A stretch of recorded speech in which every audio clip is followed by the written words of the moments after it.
నమస్తే, welcome to Bharati TV. నేను Bapayya. బాబుపై fake పోస్టులు, జగన్ సిపిఆర్ఓ అరెస్ట్ అని చెప్పేసి ఈ వీడియోకి నేను ఒక టైటిల్ పెట్టాను. అంటే ఆంధ్రప్రదేశ్ ముఖ్యమంత్రి, తెలుగుదేశం పార్టీ అధినేత నారా చంద్రబాబు నాయుడు మీద జగన్మోహన్ రెడ్డికి సంబంధించిన చీఫ్ పిఆర్ఓ తప్పుడు పోస్టులు పెట్టారు అని చెప్పేసి అభియోగం వచ్చింది. ఈ క్రమంలోనే పోలీసులు ఆయనని అదుపులోకి తీసుకున్నారు. అసలు ఇది చూస్తుంటే నాకు ఒకటి గుర్తొస్తుంది. నార్మల్గా రాజకీయాలంటే ఎలా ఉంటాయి? ఒక పార్టీకి సంబంధించిన అధినేతనో లేకపోతే ఆ పార్టీలోని నేతలనో ఎదుటి పార్టీ అధినేతో లేకపోతే ఆ పార్టీలోని నేతలో తిడుతూ ఉంటారు. ఈ పార్టీ వాళ్ళని ఆ పార్టీ వాళ్ళు, ఆ పార్టీ వాళ్ళని ఈ పార్టీ వాళ్ళు తిట్టుకుంటారు.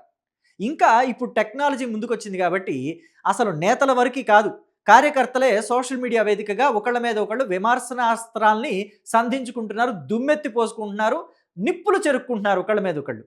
కానీ ఫర్ ది ఫస్ట్ టైం నేను ఇప్పుడే చూస్తున్నాను, ఒక పార్టీ అధినేతకి సంబంధించిన చీఫ్ పిఆర్ఓ కూడా పాలిటిక్స్లో ఇన్వాల్వ్ అవ్వటం, ఎదుటి పార్టీ అధినేత మీద తప్పుడు పోస్టులు పెట్టడం, ఏకంగా సీఎం మీద, రాష్ట్ర ముఖ్యమంత్రి మీద తప్పుడు పోస్టులు పెట్టడం అనేది ఫర్ ది ఫస్ట్ టైం నేను ఇప్పుడే చూస్తున్నాను. అది కూడా వైఎస్ఆర్ కాంగ్రెస్ పార్టీకే ఆ ఘనత దక్కింది.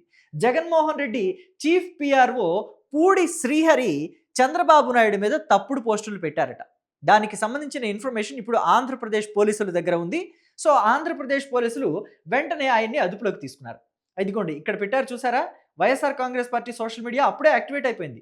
పోలీసుల గూండాలా అని చెప్పేసి ఇక్కడ ఒక టైటిల్ పెట్టి పూడి శ్రీహరి ఫోటోని ఇక్కడ పెట్టి ఆయనని అరెస్టు చేసి పోలీసులు తీసుకువెళుతున్న వీడియోని అటాచ్ చేశారు. సో అయితే ఇదే నాకు దొరికింది, ప్రస్తుతం వైసీపీ సోషల్ మీడియా నుంచే దొరికింది. సో అందుకే అదే వీడియోని నేను ఇక్కడ మీకు చూపిస్తున్నాను. సో ఎందుకు అరెస్ట్ చేశారనే విషయాన్ని నేను మీకు ఆల్రెడీ చెప్పాను. ఆంధ్రప్రదేశ్ ముఖ్యమంత్రి, తెలుగుదేశం పార్టీ అధినేత నారా చంద్రబాబు నాయుడు మీద తప్పుడు పోస్టులు పెట్టాడు అని చెప్పేసి. అయితే ఇక్కడ చిత్రమైన విషయం ఏంటో తెలుసా, వైఎస్ఆర్ కాంగ్రెస్ పార్టీ సోషల్ మీడియాకి సంబంధించిన ఎవరైతే ఈ సోషల్ మీడియాని హ్యాండిల్ చేసేవాళ్ళు ఉంటారో వాళ్ళందరికీ కూడా తప్పుడు పోస్టులకి సంబంధించిన ఫోటోలు కావచ్చు, ఆ మ్యాటర్ కావచ్చు, ఈ పూడి శ్రీహరి దగ్గర నుంచే వాళ్ళకి వెళుతోందట. పోలీస్ ఇన్వెస్టిగేషన్లో ఆ విషయం తెలింది. శ్రీహరిని అరెస్ట్ చేసిన వెంటనే ఆయన సెల్ ఫోన్ని, ల్యాప్టాప్ని వాళ్ళు స్వాధీనం చేసుకున్నారు. అలాగే ఇంకా అదనపు ఇన్ఫర్మేషన్ కోసం శ్రీహరి ఇంట్లో సోదాలు చేయడానికి కూడా పోలీసులు వెళ్ళారు. దీన్ని కూడా ఆ పార్టీ నేతలంతా తప్పుపడుతున్నారు. ఎందుకని అంటే వైఎస్ఆర్ కాంగ్రెస్ పార్టీలోని ఏ కార్యకర్తని అరెస్టు చేసినా వాళ్ళు అదే విధంగా తప్పుపడతారు. చివరికి జగన్మోహన్ రెడ్డికి సంబంధించి వర్రా రవీందర్ రెడ్డి అంటే భారతీ రెడ్డికి చాలా కావలసిన వ్యక్తి అని చెప్పేసి చెప్తూ ఉంటారు. ఆ వర్రా రవీందర్ రెడ్డి అనే వ్యక్తిని అరెస్టు చేసిన రోజున కూడా అందరూ వ్యతిరేకించారు దాన్ని. వర్రా రవీందర్ రెడ్డి అనేవాడు ఎలాంటి వాడు అనంటే ఏకంగా విజయలక్ష్మి క్యారెక్టర్ అసాసినేషన్కి పాల్పడ్డాడు. విజయలక్ష్మి అంటే ఎవరని అడగొద్దు, వైఎస్ రాజశేఖర రెడ్డి భార్య వైఎస్ విజయలక్ష్మి క్యారెక్టర్ అసాసినేషన్కి కూడా పాల్పడ్డాడు. అంటే ఆయన ఏమన్నాడు, ఏమని పోస్ట్ పెట్టాడు, షర్మిల అసలు రాజశేఖర రెడ్డికి పుట్టిన బిడ్డ కాదు అన్నాడు. అంటే రాజశేఖర రెడ్డి భార్య ఏమో విజయలక్ష్మి, విజయలక్ష్మి కూతురు అని చెప్పేసి అందరూ అనుకుంటున్నారు షర్మిలని. కానీ రాజశేఖర రెడ్డికి పుట్టిన బిడ్డ కాదు అని అంటే షర్మిలని, మరి విజయలక్ష్మి క్యారెక్టర్ ఏంటి, అక్కడ ఎవరితో కన్నది విజయలక్ష్మి అని అందరూ మాట్లాడుకోరా?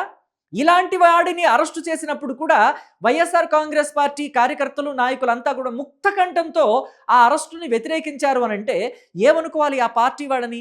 రాజశేఖర్ రెడ్డి సంబంధించిన అభిమానులు, ఆయన ఫాలోవర్స్ అంతానే ట్రావెల్ చేస్తే కదా వైఎస్ఆర్ కాంగ్రెస్ పార్టీ ఇప్పుడు నిలబడింది.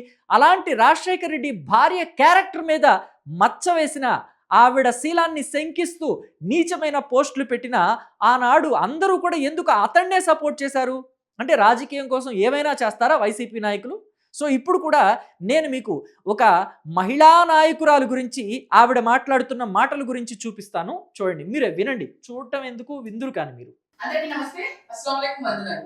వందనాలు. వైఎస్ఆర్సీపీ జనరల్ సెక్రటరీ అలాగే మీడియా కోఆర్డినేటర్ అయిన శ్రీహరి అన్నని ఈ రోజు అక్రమంగా అరెస్ట్ చేశారు. దీన్ని మేము తీవ్రంగా ఖండిస్తున్నాం. ఈ రాష్ట్రంలో జంగల్ రాజ్యం అలాగే రెడ్ బుక్ రాజ్యం ఒక్కటైనా ఉంది? బిఆర్ అంబేద్కర్ గారి రాజ్యాంగం లేదా? ఏ విధంగా అక్రమ అరెస్టులు, వైఎస్ఆర్సీపీ పార్టీ వాళ్ళని అరెస్ట్ చేయడం ఒక్కటే ఎజెండాగా ఈ కూటమి ప్రభుత్వం పెట్టుకుంది. శ్రీహరన్న ఏం తప్పు చేశారు? శ్రీహరన్న ఒక ఏదో పోస్ట్ చంద్రబాబు నాయుడు గారి మీద పెట్టారని చెప్పి చిత్తూరు నుంచి వచ్చి ఇక్కడ అరెస్ట్ చేశారు. చంద్రబాబు నాయుడు గారి మీద ఏదో ఒక పోస్ట్ పెట్టారని చిత్తూరు నుంచి వచ్చి అరెస్టు చేశారు అని దాన్ని తీవ్రంగా ఖండిస్తున్నారు కదా సదరు ఫాతిమా గారు. ముస్తఫా అని చెప్పేసి గుంటూరు తూర్పు నియోజకవర్గం మాజీ ఎమ్మెల్యే ఉన్నారు కదా, ఆయన కుమార్తె ఈ సదరు ఫాతిమా గారు. అయితే ఒక్క పోస్ట్ పెట్టినందుకు అరెస్ట్ చేయాలా, ముఖ్యమంత్రి మీద ఒక పోస్ట్, కేవలం ఒక్క పోస్ట్ పెట్టినందుకు అరెస్ట్ చేయాలా అని చెప్పేసి అడుగుతున్నారు కదా. గతంలో రంగనాయకమ్మ పోస్ట్ కూడా పెట్టలా, పోస్ట్ని రీపోస్ట్ చేసింది అంతే. ఆవిడ ఫేస్బుక్ ద్వారా రంగనాయకమ్మ జస్ట్ రీపోస్ట్ చేసింది. అర్ధరాత్రి వెళ్ళి రంగనాయకమ్మని అరెస్ట్ చేయలేదా? నోటీసులు ఇచ్చి అరెస్ట్ చేశారా? అది న్యాయమా? అది ధర్మమా? అది న్యాయమో ధర్మమో అని ఆనాడు మీరంతా సమర్థించుకున్నారు కదా జగన్మోహన్ రెడ్డిని. మీరేమంటారు ఇప్పుడు?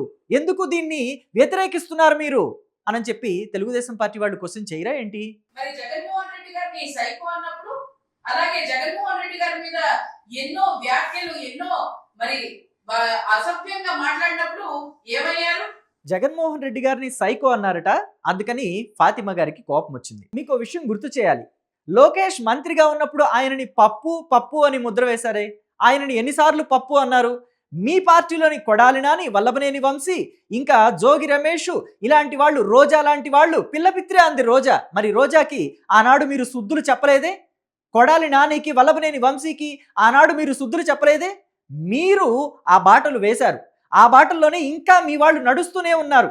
వర్రా రవీందర్ రెడ్డి లాంటి వాళ్ళు, అలాగే భాస్కర్ రెడ్డి లాంటి వాళ్ళు, ఇప్పుడు ఈ పూడి శ్రీహరి లాంటి వాళ్ళు ఇంకా మీ బాటలోనే నడుస్తున్నారు. అందుకే ఈ అరెస్టులు తప్పడం లేదు అన్న విషయాన్ని ఫాతిమా అర్థం చేసుకుంటే బాగుంటుందేమో. జగన్మోహన్ రెడ్డి గారు అయితే సీఎం కాదు, మరి ఈ విధమైన పరిపాలన చేస్తున్నారంటే దాన్ని బట్టి అర్థం చేసుకోవచ్చు ఈ రాష్ట్రంలో ఏ విధమైన పరిపాలన జరుగుతుంది. కాబట్టి మిమ్మల్ని ఒక్కటే హెచ్చరిస్తున్నాం, ప్రజల సంక్షేమం, ప్రజల కోసం లా అండ్ ఆర్డర్ యూజ్ చేయండి తప్ప మీ తొత్తులుగా గానీ లేకపోతే మీకోసం గానీ లా అండ్ ఆర్డర్ యూజ్ చేయొద్దని చెప్పి తెలియజేస్తూ తొందరగా ఆయన్ని విడిచిపెట్టాలని చెప్పి, అలాగే మీకు ఇంకొక విషయం, ఈ రోజు జగన్మోహన్ రెడ్డి గారు నెల్లూరుకి వెళ్తున్నారు, ప్రోగ్రాము మత్స్యకారులకి అండగా వెళ్తున్నారని చెప్పి కూడా ఈ రోజు శ్రీహరిని మరి ఆయన్ని ఈ రోజు అరెస్ట్ చేయడం మాత్రం చాలా బాధాకరం. మీరు దీన్ని తీవ్రంగా ఖండిస్తారు. నెల్లూరు వెళ్ళారు, జువ్వల దిన్నో ఎక్కడికో వెళ్ళారు జగన్మోహన్ రెడ్డి. సో అందుకని ఆయన పర్యటనని డైవర్ట్ చేయడానికి, డైవర్షన్ పాలిటిక్స్లో భాగంగా ఈయన అరెస్ట్ చేశారు పూడి శ్రీహరిని అని చెప్పేసి అంటున్నారు. అయితే గతంలో రఘురామకృష్ణరాజుని ఎందుకు అరెస్ట్ చేశారు? నోటీసులు లేకుండా రఘురామకృష్ణరాజుని అరెస్ట్ చేసి తీసుకువెళ్ళి ఆయన మీద 3rd డిగ్రీ ప్రయోగించలేదా? కస్టోడియల్ టార్చర్కి పాల్పడలేదా?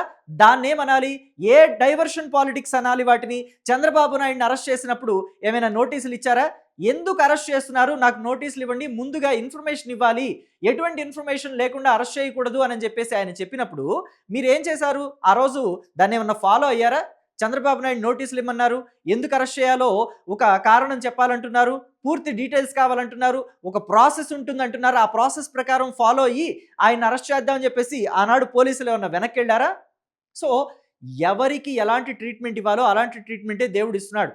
అయినా ఇప్పుడు కూడా ఏదైతే ఈ పూడి శ్రీహరి అరెస్ట్ ఉందో దానికి సంబంధించి కారణాలు లేకుండా అరెస్ట్ చేయలేదు. ఆయనని అరెస్టు చేయడానికి ముఖ్యమైన కారణాలన్నీ కూడా పోలీసుల దగ్గర ఉన్నాయి. సో కోర్టులో ప్రొడ్యూస్ చేస్తారు. ఒకవేళ కోర్టులో కనుక ప్రొడ్యూస్ చేయలేకపోతే ఖచ్చితంగా కోర్టు ఆయనకి బెయిల్ మంజూరు చేస్తుంది, రిమాండ్ అయితే ఇవ్వదు. కారణాలు లేకుండా అరెస్ట్ చేస్తే రిమాండ్ ఎందుకు ఇస్తుంది? ఇది సదరు ఫాతిమా గారు అర్థం చేసుకోవాల్సిన అంశం. కాబట్టి ఫాతిమా గారే కాదు, వైఎస్ఆర్ కాంగ్రెస్ పార్టీలోని నాయకులు, కార్యకర్తలు అంతా కూడా అర్థం చేసుకోవాల్సిన అంశము అని చెప్పేసి తెలుగుదేశం పార్టీ కార్యకర్తలు, నాయకులు అంతా కూడా ఇప్పుడు మాట్లాడుకుంటున్నారు. సో మరి దీని గురించి మీ అభిప్రాయాన్ని కమెంట్ బాక్స్లో తెలియచేయండి.